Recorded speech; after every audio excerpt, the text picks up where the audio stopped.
My name is Elise Hart. I am a 39-year-old equity analyst living in Minneapolis, Minnesota. At 2:14 a.m., I opened a message forwarded to me by mistake. My brother's name was on the sender line. Attached was a purchase agreement for the lake house I had inherited from our parents. The buyer, my husband's law firm partner. The seller, my brother. The property had never legally been his. There was no explanation, only a scanned signature page and a photo of the two of them smiling. Across a table I had hand-finished. That was the moment everything began to come apart. We met 13 years ago at a private investment conference in Chicago. He was giving a panel talk on fiduciary law. I was there to represent a mid-cap fund launching a clean energy portfolio. His confidence was unmistakable, but it was his discipline that caught my attention. He did not flirt, he did not chase, he studied. Over coffee the next morning, we discovered we had both grown up in Midwestern households where ambition had to be earned and emotions came second. 3 years later, we were married. He opened his boutique firm, and I quietly stepped back from the partner track, choosing instead to consult from home while managing the finances for both of us, his firm, my accounts, our household. We bought the lake house that same year. It had belonged to my grandparents, then to my parents, then after the accident to me. It was not just a home. It was the only place untouched by ambition. We restored it slowly, every board chosen together, every finish reviewed twice. He designed the library. I repainted the trim by hand, even when I was 6 months pregnant with the son we would later lose. Afterward, I kept the nursery door closed but never locked. My brother Aaron was the only family I had left. He had helped handle the estate, watched over the legalities when I was too numb to read. He visited the lake house each summer, his name never once added to the deed, nor requested. Over time, my husband's firm grew rapidly. Referrals from wealthy divorcees, strategic real estate plays a reputation for discretion. When travel became constant and the lake visits less frequent, I reminded myself that growth requires sacrifice. His career came first because it had always needed to. I was the one with legacy land, investment flexibility, and patience. He was the one with billable hours and court deadlines. I deferred. I believed that was partnership. I believed in what we had built. Until I saw the signature on that sale agreement, my brothers, not mine, and understood that their loyalty to each other had been quietly, fatally outpacing any loyalty they still felt toward me. The unraveling did not announce itself. It seeped in through routine. He began silencing his phone during dinner, then turning it face down, then keeping it in his jacket pocket altogether. At first I assumed it was respect for our time until he began rising mid-meal to take calls outside. Passwords I had always known were suddenly changed. When I asked, he said something about a firm-wide security audit. I nodded. I did not push. That became the rhythm, observing, him explaining, and both of us pretending nothing had shifted. Business trips became more frequent, then less specific. Client work in Denver, he said once, though his coat smelled faintly of seawater when he returned. A colleague of his junior partner, no less, mentioned in passing how lovely the Bay Area office renovation looked, then blinked in confusion when I replied that he had been in Houston that week. I did not confront him. I simply stopped accepting his itineraries at face value. He claimed to be exhausted, distracted, focused on a merger that required absolute discretion. I listened. I gave him space. I did not know yet what I was giving him space to do. One morning he left his laptop open in the living room. When I passed by, the screen was locked, but the wallpaper had changed. A photo of an unfamiliar bridge at night, city lights behind it, taken from the passenger side of a car. That bridge was not in Denver or Houston or Chicago. I never asked. I never had to. Over the months that followed, small lies accumulated like dust on surfaces no longer cleaned. A hotel charge he insisted was for a client dinner but had 2 spa services listed. A missed birthday call to my brother that he said he made from the airport, though Aaron later said he never received it. A forgotten anniversary explained away by a calendar sync issue. These were not the errors of a distracted man. They were the patterns of someone rehearsing a second story. His tone shifted to less curious, more performative. He asked questions he did not listen to the answers for. He began complimenting meals I had not made and forgetting the names of mutual friends. I started writing things down, not out of paranoia, but precision, dates, transactions, remarks. It was not that I suspected something specific. It was that I no longer recognized the man whose voice filled the hallway at night. Even his apologies changed, shorter, flatter, more practiced. I once caught him standing outside our bedroom on a call. He ended the moment I opened the door. He smiled like I had startled him. I smiled back like I believed him. That is how erosion works. As a flood, but as water in the walls, steady and silent. until one morning you touch the paint and find it soft beneath your fingers. I did not accuse him. I simply began listening for what he stopped saying. It began with a sync error. A shared cloud folder once used for travel itineraries and renovation. Budgets briefly flashed open on my desktop while I was searching for an old invoice. Inside were documents he had renamed with vague alphanumeric codes, but the metadata betrayed their contents: transfer logs, scanned signatures, property valuations, email PDFs.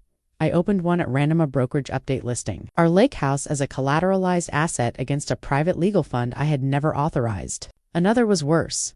A wire confirmation to an account registered in Nevada, marked as a spousal redistribution strategy. My name was nowhere on it. The timestamps told their own story. These had been compiled methodically over 18 months each, step-precise, deliberate, and concealed in folders I had not known to check.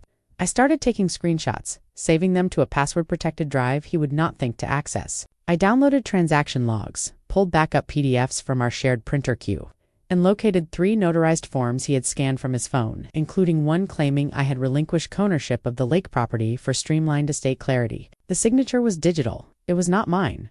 I printed nothing. I left no trace. Every discovery steadied me. I did not confront him. I did not cry. I did not scream. I took notes in a bound ledger with no digital footprint. Cross-reference timelines, checking for overlaps. I mapped the pattern. He was orchestrating a strategic asset migration quietly, positioning himself to sever financial ties before initiating legal separation, all while insulating my brother through trust proxies. Aaron's name appeared in 2 file headers, both timestamped near the anniversary of our parents' deaths. One containing language lifted directly from a power of attorney clause I had revoked 3 years earlier. It was not just betrayal. It was collusion, legal, financial, familial, and it had been unfolding beneath my feet while I had been preparing summer linens and transferring funds into our joint account for tax season. I moved carefully. I reached out to Claudia Monroe, a retired estate attorney who had once mentored my mother.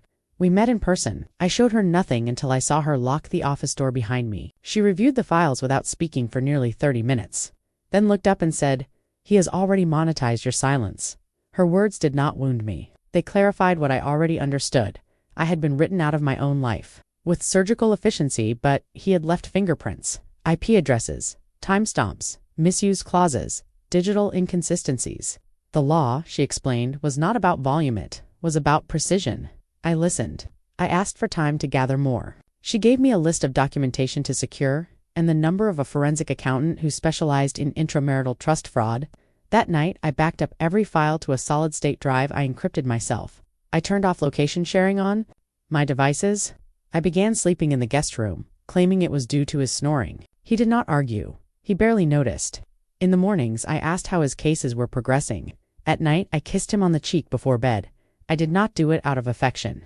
I did it so he would not realize that I had already stepped out of the marriage. The woman he was deceiving no longer existed. What remained was an analyst trained to follow risk, to track exposure, and to cut loss from memory without flinching. I was not angry. I was awake. The Hart Family Preservation Trust had been established by my grandfather in 1972, primarily to protect agricultural land during market downturns, but later modified by my mother, an accountant by training, to safeguard generational assets from probate, predatory lending, and marital disputes. Until recently, I had regarded it as a formal relic, a distant line of legal language buried beneath real estate files and family lore. But now, in Claudia's office, it became my spine.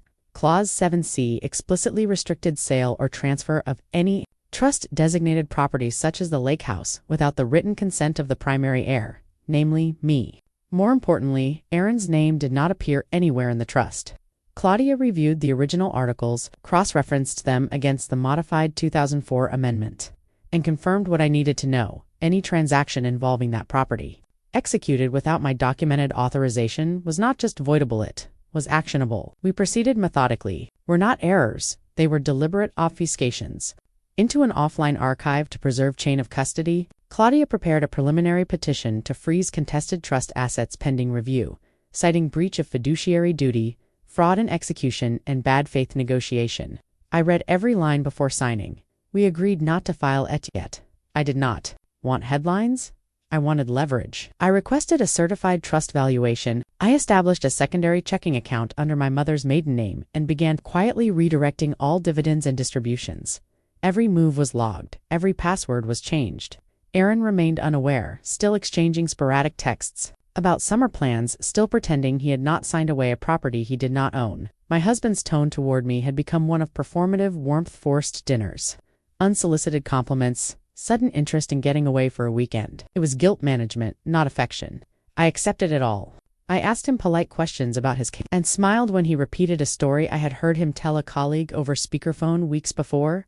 None of it mattered now. The marriage was no longer personal. It was procedural. The man who had once read finance journals beside me in bed had spent over a year. I was not here to punish him. I was here to outmaneuver him. Claudia revised the estate plan, removing him as contingent beneficiary. We identified a signature mismatch on a refinance document that rendered the entire clause vulnerable to annulment. The asset concealment and the fabricated authorizations it formed a devastating spine of evidence. I understood now that the law is not about emotion, strategy. And now, the reckoning would arrive on my terms, in my language, and through channels he could not manipulate. I asked him to meet me at the lake house on a Thursday afternoon, knowing his calendar showed a mediation hearing that had been quietly rescheduled. When he arrived, he looked surprised to find me there first, seated on the back porch facing the water with a single folder beside me and a mug of coffee gone cold. He kissed my temple like nothing had changed. I did not flinch. We sat in silence for a few minutes before I handed him the folder. Inside were 3 documents: a copy of the trust clause he had violated, a list of IP addresses linked to the transfer files, and a still frame from the security footage showing Aaron's car outside his office on the night of the unauthorized notarization. He glanced at them, then leaned back as if amused. "Is this what you've been doing?" he asked, smiling slightly. "Checking my homework. It was all going to be sorted out. You should have just asked me." I looked at him fully then for the first time in months. "I did," I said quietly. "And you lied. Each time," he scoffed, not cruelly but condescendingly, like a teacher indulging a student who had misunderstood the assignment. "You do not want to turn this into a war, Elise. Neither of us wins if this becomes public." That was his pattern, reasonable threats veiled in logic. I nodded once, then reached for my coat. "There will be no war," I said. "Just clarity." He looked at me as though trying to recalibrate my tone to measure the space between my words for weakness. "You know," he said slowly, "this anger, it does not suit you. You were always the calm one, the reasonable one." He watched me walk back inside, expecting more, expecting either collapse or rage, because those were the only 2 responses he understood. But I gave him neither. I let the silence linger. I made no demands, issued no ultimatums. That was what unsettled him. He stood on the porch for several minutes after I closed the door, folder still in hand, weighing his next move against a chessboard he no longer controlled. What he did not realize, what he still, even then, mattered emotionally, legally, financially, strategically. I was no longer tethered to his approval, nor interested in dismantling him publicly. I did not need to win in his language, but about what I might do next. The first external contact came through his counsel, not him, a tersely worded email marked time-sensitive from a managing partner at a boutique litigation firm he had quietly retained for asset protection.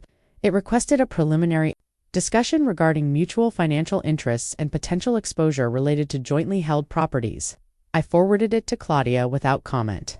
By the following Monday, a subpoena had been issued to freeze contested accounts pending verification of ownership and intent. Elliot compiled a 47-page report cross-referencing transfer logs, metadata, timestamps, IP address origins, and network device matches, all of which traced back to his office system, his home Wi-Fi, and a secondary user login last accessed by Aaron's tablet. The audit trail was seamless, clean, damning. Claudia filed a petition with the probate court to trigger a compliance hearing under the revised Uniform Trust Code, citing suspected fraud, breach of fiduciary duty, and unauthorized modification of a restricted trust asset. We did not contact him directly. We did not need to. The system did the work. A court date was set within 11 days. During that time, he called twice. I did not answer. On the morning of the hearing, he arrived. Alone, no entourage, no spouse, no brother. His suit was pressed, but his face had changed, creased in the places where performance meets panic. Claudia and I sat behind a walnut table while the judge reviewed the filings. The courtroom was nearly empty. No media, no escalation, just the stark sound of legal language reshaping what he had once hidden behind charm. When the judge reached the 4th page of Elliot's forensic summary, she paused, removed her glasses, and asked him to confirm whether the secondary user on the encrypted folders had ever been granted formal access. He hesitated, not visibly, not dramatically, but precisely where one would have cornered. He said he believed so. Claudia slid forward a printed affidavit, showing otherwise. The silence afterward lasted nearly a full minute. That was when it shifted. Not the ruling, those come later, but the narrative. His lawyer requested a recess. The judge denied it. What followed was procedural.com and ruinous. Every trust clause he had tried to rewrite, every digital movement masked as administrative, every shell account traced and logged, each one was read into record, not for dramatic effect, but for clarity. By the time the hearing adjourned, the judge had not issued a judgment. But she had made one thing clear. The court was inclined to honor the trust's original language, and any attempts to circumvent it would be treated as deliberate misconduct. Outside, he approached me in the corridor. There were no cameras, no witnesses, just fluorescent light and institutional silence. He said my name, once, softly, as though it still meant something. I did not respond. I did not stop walking. That evening, I received a notification from my bank. A reversal request on a wire transfer he had initiated 3 months earlier had been denied. 27 minutes later, I received an unsigned email from a generic firm account offering to open dialogue around equitable resolution. I replied with a single attachment. The original trust clause, highlighted and annotated. No message, no emotion. Just the rule he had broken, staring back in the same ink he once believed he controlled. That was the moment he understood fully, finally, that his story was no longer his to narrate. I had not destroyed him. I had simply removed the part of me that allowed him to exist unchecked. And without that, his version of the truth collapsed. Under the weight of its own invention, the settlement came quietly, exactly as I intended. His counsel submitted a proposal structured around mutual dissolution of claim, requesting limited asset forfeiture in exchange for a non-disclosure agreement that would preserve reputational boundaries on both sides. Claudia and I reviewed the language carefully, not to negotiate vengeance, but to ensure finality. We requested 3 conditions: full restoration of the misappropriated trust funds, legal relinquishment of any claim to the lake house or its future proceeds, and a personal release clause that barred him and Aaron's from filing retroactive claims on shared property, intellectual or financial. He did not resist. The leverage was not emotional. It was procedural. It was airtight. He offered a partial wire transfer within 72 hours and a formal acknowledgement of record-keeping discrepancies. In lieu of an admission of guilt, we accepted. There was no press, no trial, no scorched earth. The NDA was signed under neutral supervision, the meeting held in a quiet annex room where nothing echoed. I wore navy, spoke only when addressed, and did not look at him once. He tried to thank me as we left as, if this were mercy, it was not. It was boundaries. It was the final line in a ledger that had bled too long. Aaron sent a single email afterward, then evasive, unreadable. I archived it without opening. I instructed Claudia to close the file and issue a final audit confirming that all instruments tied to the trust were intact, untapped, and unchallenged. They were legally, it was over. But more than that, it was settled. Not in court, in me. The choice not to destroy him was never about fear. It was about discipline, about dignity. He had tried to erase me through omission, through process, through false smiles and forged forms. I did not retaliate. I redefined, and in doing so, I took back everything that mattered, not just the assets or the deed or the structure of a trust, but the narrative, the one he thought he owned, the one he weaponized with quiet contempt. That story now ends where I say it does. Without fury, without spectacle, without him, what remained was mine again, not because he gave it back, but because I refused to let him keep it. The lake house sold in early spring. I did not stage it or repaint the trim. I let the wood show its age. The stairs creak where they always had, and the gardens sleep under the same soil where I had once planted night jasmine. For a child who never came home, the buyers were a retired couple from Vermont, looking for something permanent.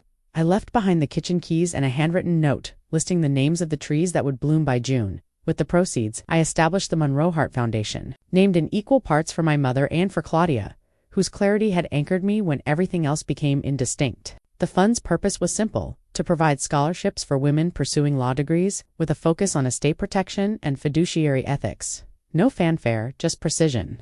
The first recipient, a second-year student from Milwaukee, wrote me a letter describing how her grandmother's land had been quietly absorbed into a developer's shell company when she was 16.